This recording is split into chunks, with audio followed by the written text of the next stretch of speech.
All right, everybody. It's been a little while, but I'm really excited for another episode of the CHP Spotlight Interview series. Now, I came across and met Emily recently, who's here today, and Emily Arkin is the owner of RD Emily and Team. She is a registered dietitian, has a great team. And Emily, thanks you so much, first of all, for joining us. And tell us a little bit about your company, your team, types of people that you help. Would love to learn a little bit more.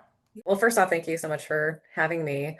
I love learning about other small businesses that are in the area. So, RD Emily and Team is a group nutrition practice. We're a team of currently four registered dietitians who see a variety of nutrition concerns around the DMV area. We have an office that's in downtown DC and see folks virtually across DC, Maryland, and Virginia. And in short, we help people navigate eating and health promoting behaviors that make sense for them. Food is a really foundational aspect of the human experience, but it also intersects with health and well-being, culture, stress, finances, ability, all sorts of things. And to top it off, there's lots of nutrition information floating out there, but what we do is help you figure out what's actually relevant to you. So we have a couple of areas of specialty, which includes eating disorders, recovery and disordered eating, sports and performance nutrition, gastrointestinal disorders, cardiometabolic risk factors. So that might include issues with like blood sugar, blood pressure, high cholesterol, altered liver enzymes, things like that. And a new area that we're moving into is perinatal nutrition because one of our dietitians just finished some advanced training in that area. But I would say that one unique aspect of our practice is that we don't generally prescribe restrictive diets. All of us have worked in higher levels of care for eating disorder treatment. And so we've seen how inadequate eating can lead to a host of both physical and mental health concerns. And so we don't want to be in the role of making some things better while we're making other things worse. And that includes somebody's relationship with food. So if you are in a higher weight body, we'll help you understand all the options for improving health markers without jumping straight to weight loss. If you have a history of an eating disorder, we'll help you navigate the nuances of making dietary changes while protecting your recovery. Gotcha. I appreciate you sharing that, Emily. That's awesome. And it's great to see with you and your team the different areas that you all can help people with and just how varied it can be. Because I know obviously it's a very nuanced conversation when it comes to a lot of these things. So it's good to have those options, if you will. Now, you had mentioned, I know when we had talked previously, you also help athletes. We here see a lot of high school athletes at Cohen Health and Performance. I'd love to hear from you, that population. Is there like something that jumps to mind as like some of the most common challenges you see when it comes to things from a nutritional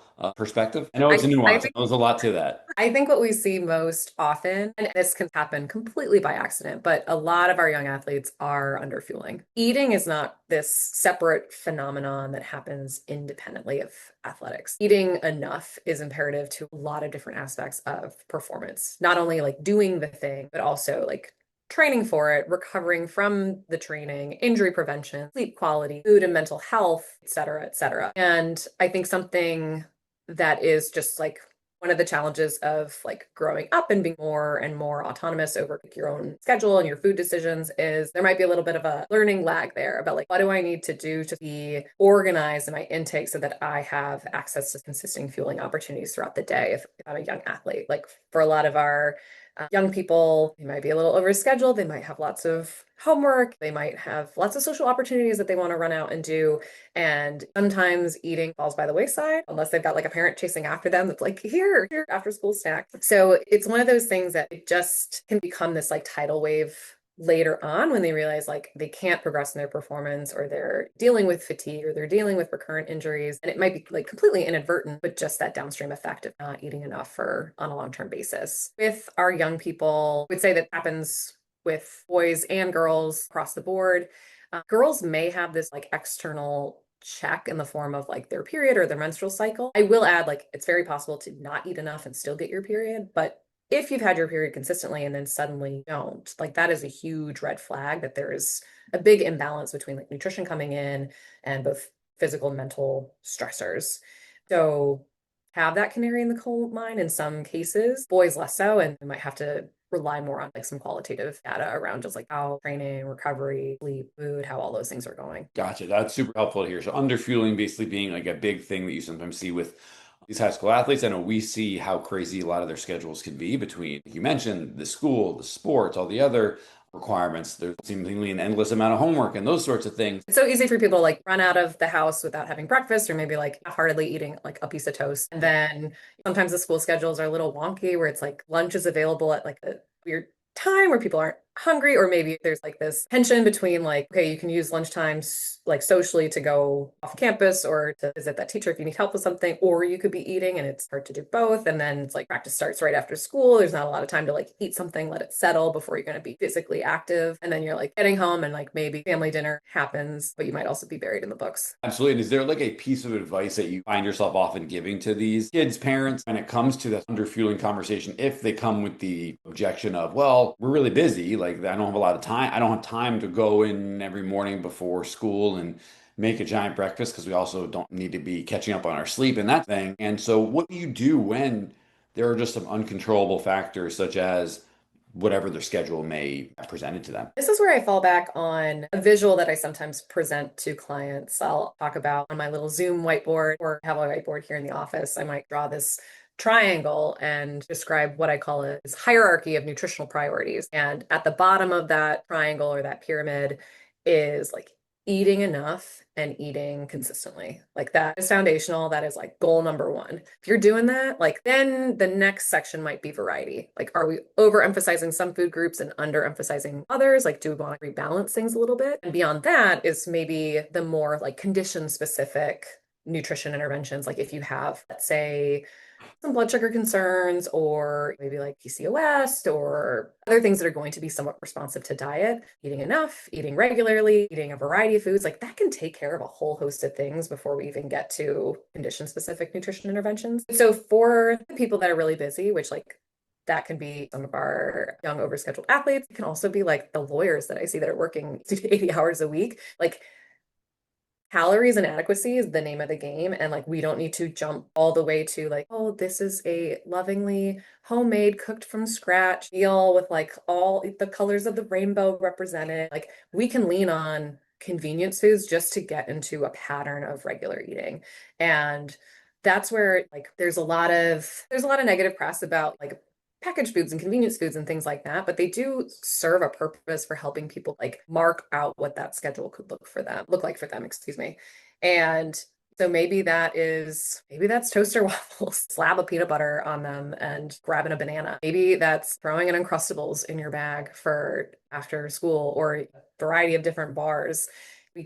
I don't think we have to like achieve all nutrition end goals at once. We have to think about like, what's the next step ahead of me? And the next step might very well be just putting something in there. I love that. No, I love what you mentioned there. I think that makes a ton of sense because I could definitely see a lot of times when we have a lot of clients and they're injured, of course, so then their nutritional priorities I know may be a little bit different, but tackling that nutritional pillar, if you will, can seem really daunting, I know, and being able to take it, no pun intended, like in bite-sized pieces makes a lot more sense. And I really like the pyramid analogy in terms of being able to see it as one step at a time. And Let's not make perfect the enemy of good here. yes. No, I love that. I love that. Makes a ton of sense. And now you mentioned one thing that was interesting there. You mentioned not villainizing processed foods or packaged foods so much, right? It doesn't have to be an all or nothing thing. Are there any other, I'm just curious, maybe to spark this thought, are there any other things you see? Because I feel like you always see so many wild things on social media or out there in the interwebs, as a friend calls it, on just whether it be just nutritional claims like that. Are there anything that you see out there that maybe doesn't necessarily make you cringe a little bit, but more, or maybe does? Or is there anything out there you think that may be a little bit misleading, if you will? I know there's probably a million, but is there any, Yeah. is there Oh like God. one It's or like, where do I two start? let's narrow it down. Is there one or two that like jumps to your mind? I hope that the ones that are coming off as the most extreme are a little bit more clear cut to folks that like, okay, maybe I need to scrutinize that claim a little bit more. I think the ones that are trickier to navigate are the ones that like maybe have one foot in the science and one foot not so much. And so because of that like blurred aspect, it's hard to figure out like, okay, well, how does this like what do we personally do with this information? So one that's really relevant, I think, to athletic populations is the topic of sugar. There's so much nutrition out there, and most of that tends to be geared towards the general public. And so to our folks that are very involved in sports and various forms of athletics, like I have to remind them, you are not the general public. You are not necessarily like the average American that these recommendations are made for. You're actually part of a special population that has other considerations that we need to weigh. And so in the example of sugar, there are like a lot of warnings floating out there about like how people need to watch their sugar intake and we need to avoid added sugars and like don't buy things with sugars, like pick all the ones that have these other types of sweeteners in there that aren't sugar. And in the context of athletic performance, that doesn't always work out so well because sugar is actually like really excellent carbohydrate source that is like rapidly absorbed. So it's like that fuel source shows up in the bloodstream a little bit faster and it doesn't generally provoke GI upset versus like a lot of these substitutes for sugars can be malabsorbed by design so that you don't absorb calories from them. And that tends, when things are malabsorbed, tends to like draw water, create gas. Like it's very easy for people to inadvertently be like upsetting their stomachs, leaning on the stuff that they think was supposed to be healthier for them. To take bird's eye view around sugar, like if you eat so much of it that it crowds out other important nutrients, like of course that's not an ideal scenario either. And you may want to like rein that in. That gets at like the variety part of the nutritional hierarchy. But its mere existence in the diet is not necessarily a problem. And I think that's something that athletes really need to remember. At one point, I gave a talk to a university cross country team about fueling considerations. And I noticed that like the coach kept jumping in to like modify what I was saying about like sugar and fueling and saying like, but not too much. And that's just like not something that a lot of our young people really need to be worried about. I would say, especially if you're dealing with runners too, because I know we see so many runners in our facility, and the ones especially who compete at a really high level, they seemed, especially that have been doing it for a while. Again, it's not saying it's causal, but I don't know if it's necessarily coincidental either that they really get the fueling piece, and there always seems like they always have like an Uncrustable with them. You used that example earlier, or something on the go, just because when you're putting that many miles and you're burning that many calories, you're that active, We need stuff that's hard to keep up. rapidly absorbed. It's hard to keep up. It's funny. I've done some trail races and like you get out into those scenarios where some of the distances might even qualify as ultras and the eating that you observe there is like so different. People are just trying to get in like high sugar, high processed things like because it serves a very specific purpose in that population where it's like you just got to get the energy in and like hope that it sits okay. And so I remember I was running in like a 50K relay, but some people were doing 50Ks by themselves. And it's like you come through tent to like reset before the next leg, and there would be instant ramen and hot chocolate and M&Ms, and like someone made a big Tupperware of PB&Js and like Doritos, and like there was Papa John's on the way. And I think having a combination of like the utilitarianism and joy with food is really important with our active populations. I do agree that it's something that it's definitely important, especially with young folks, just not demonizing a lot of these things. We see it from the physical therapy perspective in terms of demonizing almost like movements or certain things like that, where like when people say like, hey, oh my God, if you deadlift, you're going to hurt your back. And that can create a lot of fear avoidance and those kinds of things. And I have all sorts of research correlating with how that coincides with later incidences of back injuries and all kinds of things, and that fear almost makes it worse. And so I almost see a little bit of that overlap in terms of from a food standpoint. And speaking of like injuries and those kinds of things, we see predominantly high school athletes that we've talked about, athletic adults that we've also talked about as well. Oftentimes that end up being the parents of some of these high school athletes. So with those active populations, that may have an injury, what advice do you have for them as maybe they're working with us or not, and they're recovering from a nutritional perspective? I think two things I would point to: patience and don't let eating fall by the wayside. It does take a lot of time to come back from an injury. And especially if you're someone where like physical activity has been very important to like overall feeling good, de-stressing, your identity, etc. Like it's going to be hard to maybe take time off or like do modified activities for a time, but like you really want to give your body a full opportunity to heal. That's not even nutrition related. That's just like from experience and from like observing others. But in terms of the eating, one word of caution I would have is I do see some misunderstandings at times that like people presume that most of our caloric needs come from like deliberate and intentional physical activity. And that's actually like just the cherry on top. Like so much of our energy needs are about like day-to-day functioning that we don't even think about, like cognition, digestion, heart beating, all that stuff. Like that's a huge energy bucket, so to speak. And on top of that, like is maintaining lean body mass. So like if you, let's say that you were training for a particular event or like sport and suddenly you're sidelined because of an injury, you don't need to take an axe to your intake and like suddenly over scrutinize that and minimize it because you are less active than you were.